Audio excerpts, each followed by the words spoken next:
Hello everyone, welcome back to my YouTube channel. I hope आप सभी अच्छे होंगे। जैसा कि आपको पता है, मैं फर्स्ट पेपर आपका यूजीसी नेट जेआरएफ का मैं कंप्लीट करवा रही हूँ।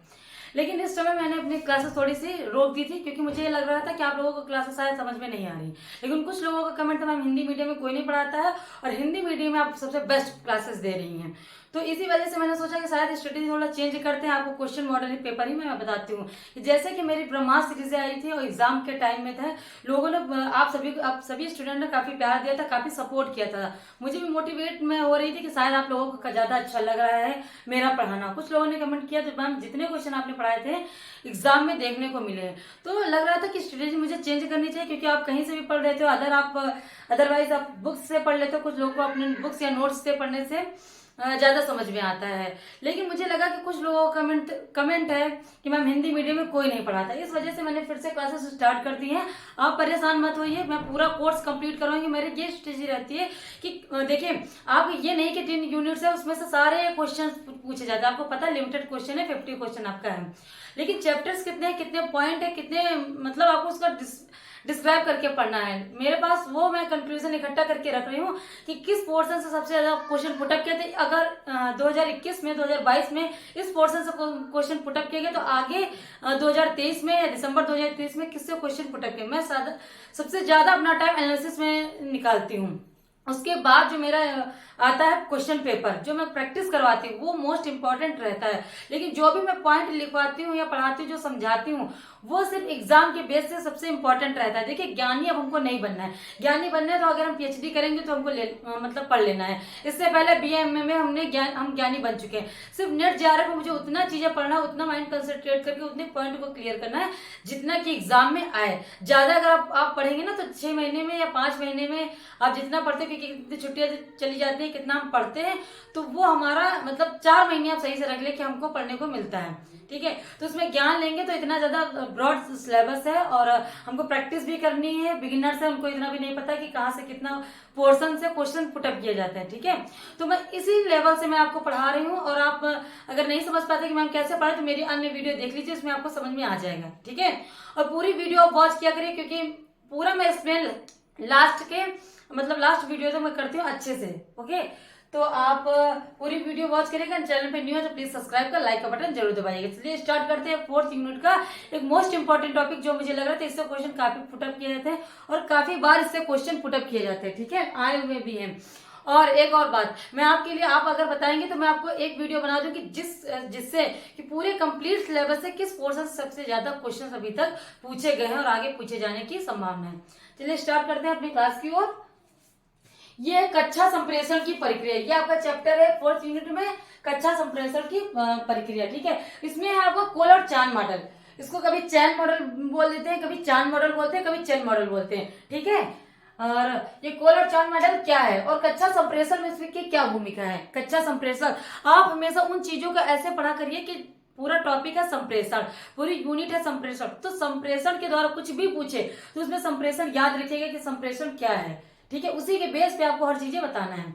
तो क्या है, पहले आपको पता है संप्रेषण क्या है। एक सेंडर होता है जो मैसेज को देता है और दूसरा कौन होता है, रिसीवर, जो इस मैसेज को प्राप्त करता है। ठीक है, इसी को एस और थ्योरी बोलते हैं। क्या बोलते हैं, एस और थ्योरी संप्रेषण में। ठीक है, एस और ये आर थ्योरी हो गई। लेकिन जो बेरलो है आपके, एक है आपके राइटर बेरलो मॉडल।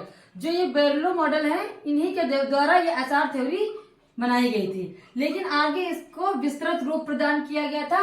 अभी एस आर थ्योरी में थोड़ा सा संशोधन किया गया था कि देखिए सेंडर हो गया, रिसीवर हो गया, लेकिन ये प्रोसेस कैसे होता है, सेंडर रिसीवर को क्या प्राप्त होता है। तो क्या दिया जाता है, पहले मैसेज, क्या दिया जाता है, मैसेज। उसके बाद माध्यम क्या है, किसी माध्यम के द्वारा मैसेज दिया। तो ऐसा तो नहीं कि पास में बैठे मैंने उनको पकड़ा दिया, नहीं तो हम अपने बातों के द्वारा ही वो चीजें कह लें आमने सामने प्रत्यक्ष रूप से। अगर प्रत्यक्ष रूप से नहीं है तो कुछ माध्यम भी चाहिए, जैसे हो गया चैनल। ठीक है, आपका हो गया चैनल। ठीक है, आपका हो गया चैनल। तो चैनल के माध्यम हो गया, ये आपका माध्यम हो गया चैनल। अब कैसे हम भेजते हैं अपने मैसेज को हम कैसे भेजते हैं, अब ये चीज हमको देखनी है। अब इसका रूप परिवर्तित कर दिया गया, इसमें थोड़ा सा संशोधन कर दिया गया। तो अब आपका हो गया सेंडर। देखिए आप इसमें एकदम डेली एक आराम से फिर इसको क्या हो जाता है, सेंडर, मैसेज, रिसीवर, चैनल और रिसीवर। फिर मैसेज का थ्रू उन्होंने बताया कि ये पूरा प्रोसेस है, ये 4 प्रोसेस होना एक संप्रेषण में काफी इंपॉर्टेंट है। यही प्रोसेस होता है, यही सीरियल चलता है, इसी को बोलते हैं कि जो संप्रेषण होता है वो रैखिक होता है। कैसा होता है, रैखिक होता है। संप्रेषण होता है रेखीय में, ठीक है। अब इसको चक्री ना बोल दीजिएगा, आएगा ऑप्शन में चक्री तो आपको समझ में आएगा कि मैसेज इन्होंने दिया, बाद में इन्होंने फीडबैक दिया, फीडबैक आपका आता है फीडबैक। अगर जब इनको चीज मैसेज पहुंच जाता है, बाद में फीडबैक देते हैं, ठीक है। अब इनके पास पहुंच गया, फिर से इनके पास वही प्रोसेस स्टार्ट होगा जो पहले इन्होंने स्टार्ट किया था। अब ये मैसेज लिखेंगे और फिर इसका कोई माध्यम होगा, चैनल हो गया, ठीक है, फिर उसके सेंडर के पास पहुंचेगा। तो अब ये चक्रीय मत करिए, तो आदान प्रदान के हर चीज में होता है, लेकिन ये रैखिक है। पहले ऐसे देखिएगा कि सेंडर है, उसके बाद मैसेज आया, वो चैनल आया, उसके बाद रिसीवर के पास पहुंचा, ठीक है।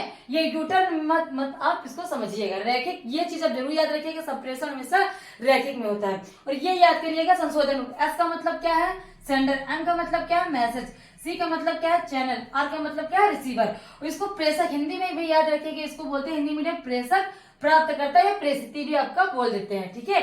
आपको ये प्रोसेस आपको अच्छे से याद करना। कोल और चैनल मॉडल क्या है, एस और मॉडल किसने दिया था, बेरलो मॉडल, ठीक है। आपको ये चीजें अच्छे से याद करना है। उसके बाद आपका आता है, अब आपका आता है कोल और चैनल मॉडल के अनुसार कक्षा शिक्षण के चरण।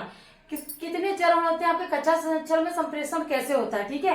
तो आपको वो बताना है कि कोल और चैनल मॉडल के अनुसार कक्षा शिक्षण के चरण, कितने चरण आपके, 5 चरण है। संदेश का निरूपण, जिसको बोलते हैं इंग्लिश में फॉर्मुलेशन ऑफ मैसेज, संदेश का कूट लेखन, मैसेज इनकोडिंग, आपको ये पता है, इनकोडिंग डिकोडिंग में आपको पहले क्लासों में आपको बता चुकी हूँ। संदेश संचरण, मैसेज ट्रांसमिशन, ठीक है। कूटवाचक एवं व्याख्या, मैसेज डिकोडिंग, जिसको कूटवाचक को बोलते हैं इंग्लिश में डिकोडिंग। और इंटरप्रिटेशन, प्रतिपुष्टि एवं मूल्यांकन, फीडबैक एंड एवोल्यूशन। आपको ये वर्ड समझ में आ गई। आपको इन वर्डों को ज्यादा हिंदी मीडियम वालों को ध्यान से देखना है, इनकोडिंग और डिकोडिंग। इनकोडिंग को क्या बोलते हैं, कूट लेखन, कूट को लिखना, और डिकोडिंग को बोलते हैं कूटवाचक। ये होता है सेंडर जो भेजता है या उसके पास, और डिकोडिंग का मतलब होता है जिसको प्राप्त करता है, ठीक है, जो इसको मैसेज रिसीव होती है, रिसीवर को, ठीक है। इन दोनों का मतलब अलग अलग होता है। इसका सेंडर से मतलब होता है, डिकोडिंग का मतलब हो प्राप्तकर्ता से। चलिए जानते हैं क्या होता है संदेश का निरूपण।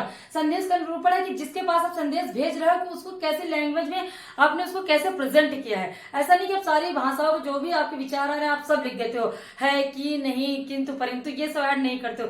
सिर्फ मेन टॉपिक लिखते हो, उसमें क्लियरिटी होती है, ठीक है। स्पष्टता अच्छे से कैसे आपको भेजना है कि उन बातों को स्पष्ट रूप से उसके समझ में आ जाए या उस तक पहुंच जाए, ठीक है। दूसरा संदेश का कूट लेखन, आप उसको कैसे रिप्रेजेंट करते हो, कैसे लिखते हो, ठीक है। उसमें क्या करते हो कि इमोजी बना के भेजते हो या चित्र बना के भेजते हो, कैसे आप उसके पास भेजते हो। या तो नहीं कि सारी बातें आप उसको लिख के भेज सकते हो, कुछ होती है कि आप डायग्राम बना के कुछ ऐसे भी आप बता सकते हो संकेतों के माध्यम से। संदेश संचरण, मैसेज को आपको कैसे भेजना है, किस माध्यम से भेजना है, क्या आपका माध्यम रहेगा, ठीक है।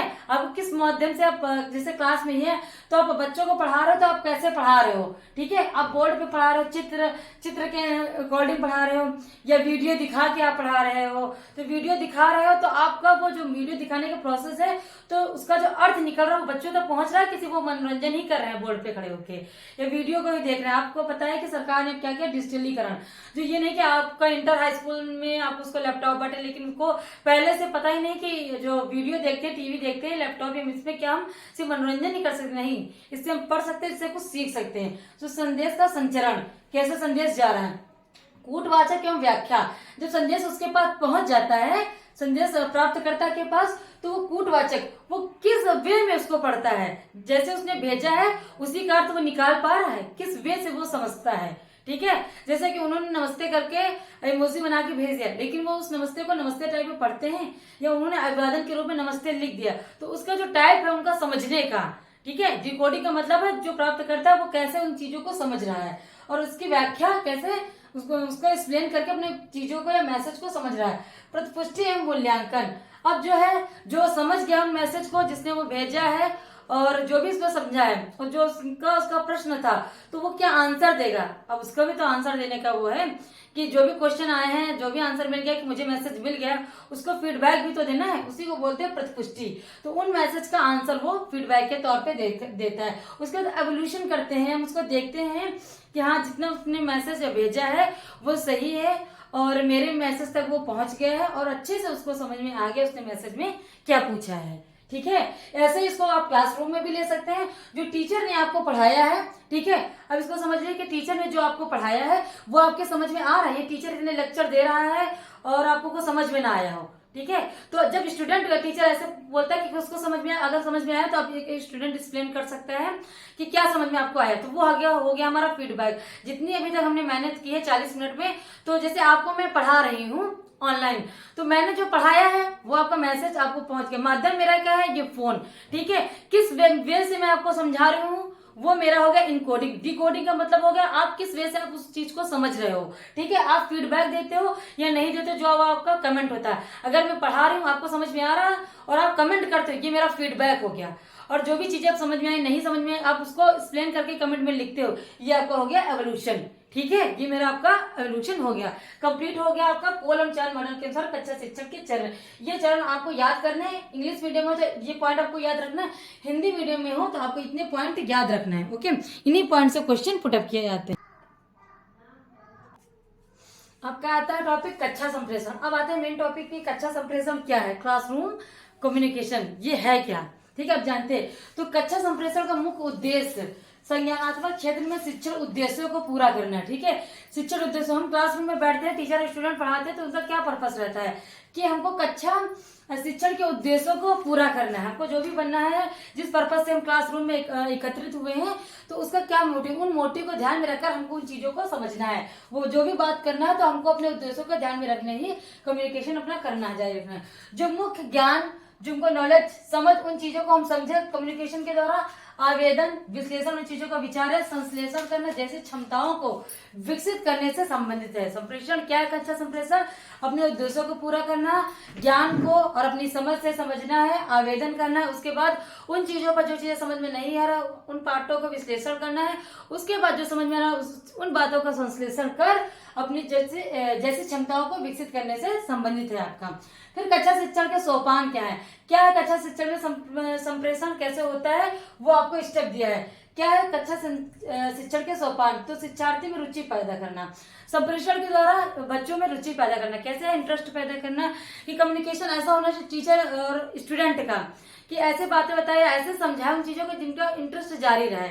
ऐसे उनको चित्रों के माध्यम से, डिजिटल कलर से, जैसे भी उनको समझाते बनता है, कहानी कहकर समझाना है तो उनमें रुचि इंटरेस्ट पैदा हो, वो चीजों को समझे। टीचर को मतलब ऐसे बोलना चाहिए, ये नहीं कि क्लास स्टार्ट कर दे और बच्चों पढ़ने में मन नहीं रहा, कोई उछल कूद रहा है, ऐसे सिस्टमैटिक ढंग से बैठे हुए हों। टीचर को अपने आप को ऐसा प्रेजेंट करना है, अपनी बात को ऐसे करना है कि स्टूडेंट को इतना बोरिंग टॉपिक हो उसको भी अच्छे से समझ में आने लगे। तो ये हो गया रुचि पैदा करना शिक्षार्थियों में कम्युनिकेशन के द्वारा। विषय वस्तु को संगठित करना, अब विषय वस्तु को कैसे संगठित किया, जो स्टूडेंट ने, अब टीचर को कैसे देखना है कि स्टूडेंट ने पहले से क्या पढ़ रखा है, उसको कितना नॉलेज है। ये नहीं जाके टीचर आपको पढ़ाने लगे, उसको ये भी देखना है कि उसको कितना आ रहा है और जो मैं टॉपिक पढ़ाने जा रहा हूँ उसको बच्चे को समझ में आएगा या नहीं आएगा। तो पहले उन चीजों को जोड़ना जो उसको पहले से पता हुआ है, उसको पूर्व ज्ञान को मतलब पता करना। उसके बाद आपको जो नया ज्ञान देना है उसको उसमें आपको ऐड करना है। जैसे आपको महासागर के बारे में पढ़ाना है तो आपको पहले उनको तालाब के बारे में बताना पड़ेगा, जो आपके आसपास है बच्चों आपने तालाब को देखा है, तो ये होता है कम्युनिकेशन।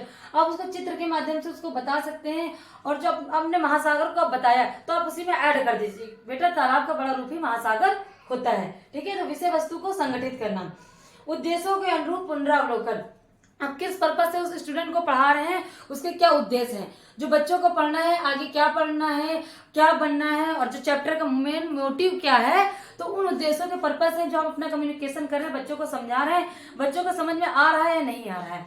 हमको ऐसा क्लासरूम भी मतलब बना के रखना है, क्योंकि उसमें 40 बच्चे ऐसे क्यों होते हैं, क्योंकि सारे टीचर्स बच्चों को अच्छे से देख सके कि हाँ सारे स्टूडेंट पढ़ रहे हैं कि नहीं पढ़ रहे हैं, और उसका क्या मतलब वातावरण है क्लासरूम का। पूरा मतलब वातावरण का मतलब होता है फिजिकली रूप से मतलब सब पूरा सही होना चाहिए। स्टूडेंट बेंच आपका अच्छे से होना चाहिए, क्लासरूम में गर्मी है तो आपके फैन अवेलेबल होने चाहिए, और डेस्क टूटी फूटी ना हो और खिड़की हो, विंडो जिसमें फ्रेश हवा आती रहे, टीचर के लिए भी अच्छी से व्यवस्था और स्टूडेंट के लिए। फिर देखिए आपका कम्युनिकेशन करने में पढ़ने में कितना मन लगता है, अच्छे से आप पढ़ेंगे और उसके बाद जो टीचर पढ़ाता है वो उन मोटिव तक आपको पहुंचाता है या नहीं पहुंचाता है। ठीक है, उद्देश्यों के अनुरूप पुनरावलोकन, आपने जो पढ़ाया है वो बच्चों को समझ में आ रहा है या नहीं आ रहा है। फिर प्रतिपुष्टि, हर टीचर जो होता है मैसेंजर, उसको मतलब हमेशा ये रहता है कि प्रतिपुष्टि होनी चाहिए, फीडबैक मिलना चाहिए। हमने जो पढ़ाया जो बताया वो स्टूडेंट के समझ में आ रहा है कि नहीं आ रहा। जब मैं पढ़ा रहा था कि बच्चा क्या कर रहा था या उसको इंटरेस्ट था कि नहीं, मैंने मतलब इतना पढ़ाया है, बच्चे को समझ में आया कि नहीं।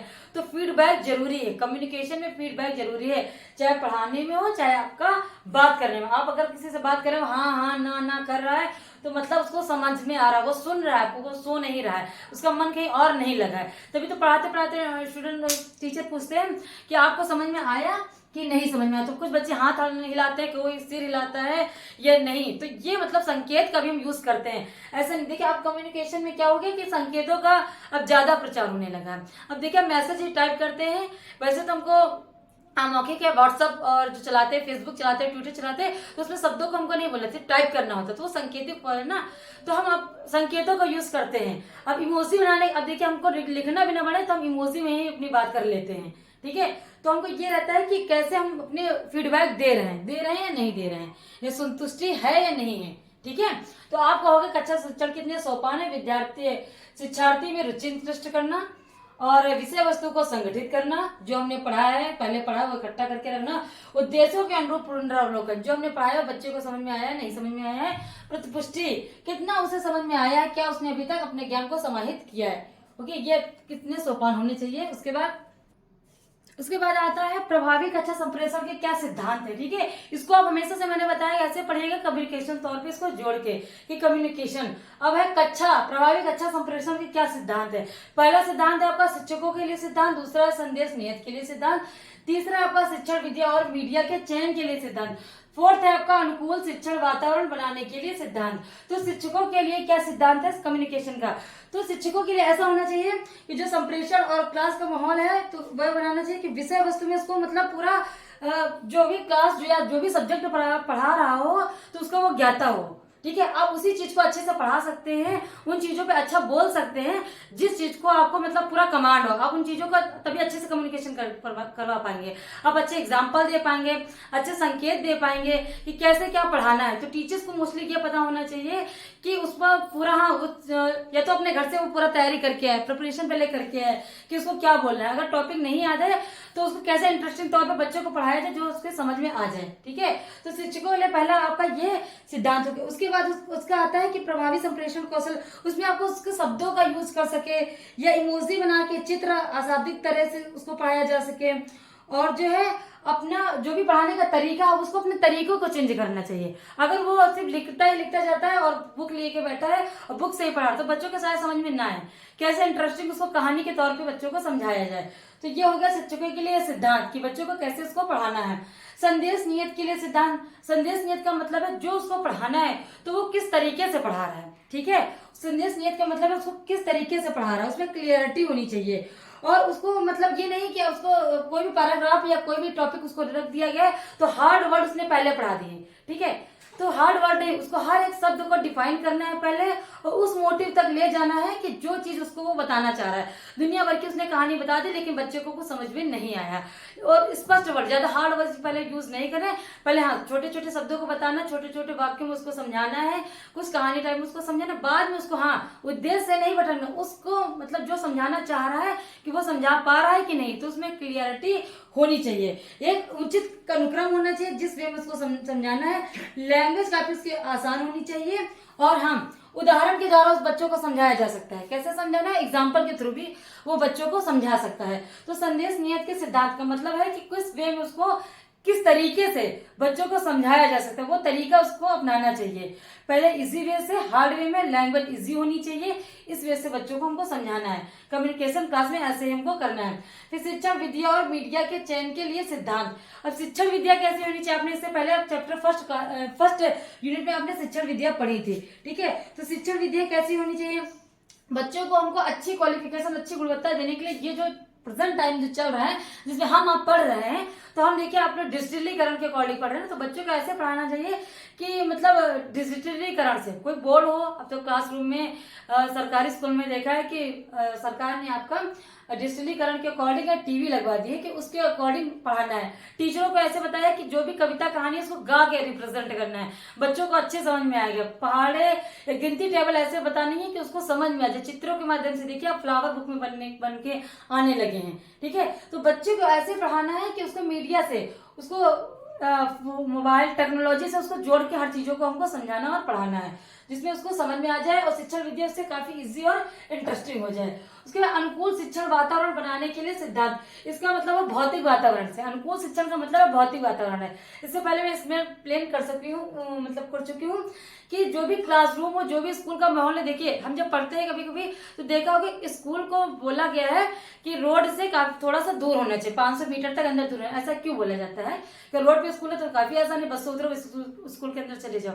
लेकिन नहीं, माहौल ऐसा होना चाहिए, ट्रेन की पटरी से थोड़ा सा दूर होना चाहिए, क्योंकि जो आवाजें होती है कहीं ना कहीं हमारे कम्युनिकेशन में बाधा है। सर हमको कुछ समझा रहे हैं, ट्रेन या मोटरसाइकिलें जा रही और बीच में हॉर्न नहीं दे रही, तो हमको हमारा जो कम्युनिकेशन होता है वो बाधित हो जाता है, तो हमको कुछ समझ में नहीं आता, इंटरेस्टिंग नहीं था। हमको पता रहता है कि थोड़ी देर बाद फिर कोई गाड़ी जाएगी, फिर अगर सर सुन रहे हैं तो हमारी चीजें नहीं सुन पाएंगे। तो ऐसा नहीं होना है। क्लासरूम ऐसा होना चाहिए, अच्छा होना चाहिए। ये नहीं कि पूरा हॉल बना दिया, उसमें ढेर सारे बच्चे हमने इकट्ठे कर लिए, टीचर इतना पढ़ा रहा, कुछ तक पहुंच रहा, कुछ तक समझ ही नहीं रहा। तो क्लासरूम लिमिटेड उसमें बच्चे होने चाहिए कि टीचर उन बच्चों को अच्छे से देख सके, एक बच्चे को गौर कर सके। इसी वजह से शायद लिमिटेड है कि 30 से 40 बच्चे सिर्फ एक क्लासरूम में हो सकते हैं। सबकी ड्रेस है, ये नहीं सतरंगी नारंगी पूरा क्लासरूम बना हुआ है और टीचर को बच्चे का कुछ समझ ही नहीं, सब इंटरेस्ट, सब अपने मनमौजी नहीं।